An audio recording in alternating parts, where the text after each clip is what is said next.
नमस्कार मेरे प्रिय मित्रों। आज हम एक ऐसी आध्यात्मिक यात्रा पर निकलने जा रहे हैं जो न केवल आपके मन को झकझोरेगी बल्कि आपके जीवन को एक नई दिशा देगी।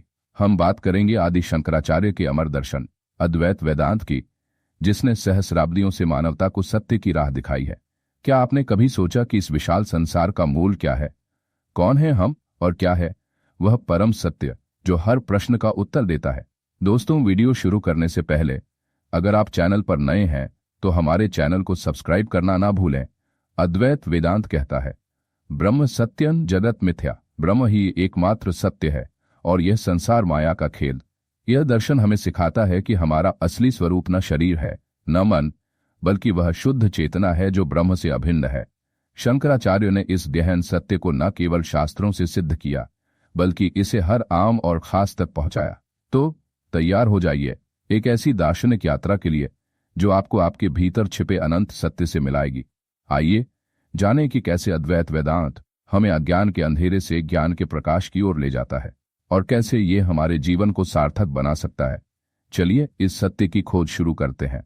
दोस्तों, आदि शंकराचार्य का जन्म 8वीं शताब्दी में लगभग 788 ईस्वी में केरल के कारडी नामक गांव में हुआ था। उनके पिता का नाम शिवगुरु और माता का नाम आर्यम्बा था।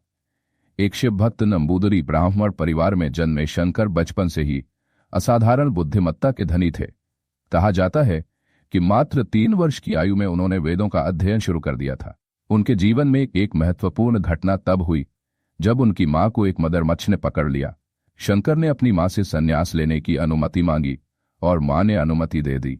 इसके बाद उन्होंने अपने गुरु गोविंद पाद से दीक्षा ली और वेदांत के गहन अध्ययन में लीन हो गए। शंकराचार्य ने अद्वैत वेदांत का प्रचार किया जो कहता है कि आत्मा और परमात्मा में कोई भेद नहीं है। उनका मूल सिद्धांत था ब्रह्म सत्य जगत मिथ्या, अर्थात ब्रह्म ही एकमात्र सत्य है और यह संसार माया है। उन्होंने उपनिषदों, भगवद्गीता और ब्रह्मसूत्र पर अपनी टीकाएं लिखीं जिन्हें आज भी वेदांत के प्रमुख ग्रंथ माना जाता है। उन्होंने पूरे भारत में यात्राएं की और विभिन्न विद्वानों के साथ शास्त्रार्थ किया। मंडन मिश्र जैसे महान विद्वानों को शास्त्रार्थ में पराजित कर उन्होंने अद्वैत वेदांत की श्रेष्ठता स्थापित की। उनकी शिक्षाओं ने हिंदू धर्म को एक नई दिशा दी और विभिन्न संप्रदायों को एक सूत्र में बांधा। शंकराचार्य ने हिंदू धर्म को संगठित करने के लिए भारत के 4 कोनों में 4 मठों की स्थापना की। 1 ज्योतिर्मठ उत्तराखंड, उत्तर में 2 श्रृंगेरी मठ कर्नाटक, दक्षिण में 3 गोवर्धन मठ पुरी ओडिशा, पूर्व में 4 द्वारका मठ गुजरात, पश्चिम में। इन मठों के माध्यम से उन्होंने हिंदू धर्म के प्रचार और संरक्षण का कार्य किया। प्रत्येक मठ को एक विशिष्ट वेद का अध्ययन करने का दायित्व सौंपा गया। ये मठ आज भी हिंदू धर्म के महत्वपूर्ण केंद्र हैं। शंकराचार्य ने कई ग्रंथ लिखे जिनमें विवेक चूड़ामणि, आत्मबोध, भज गोविंदम और सौंदर्य लहरी प्रमुख हैं। उनके भक्ति भजनों ने जनमानस में भक्ति और ज्ञान का संतुलन स्थापित किया। भज गोविंदम में उन्होंने जीवन की नश्वरता और भक्ति के महत्व को सरल शब्दों में समझाया। उनकी रचनाएं आज भी आध्यात्मिक मार्गदर्शन का स्रोत हैं।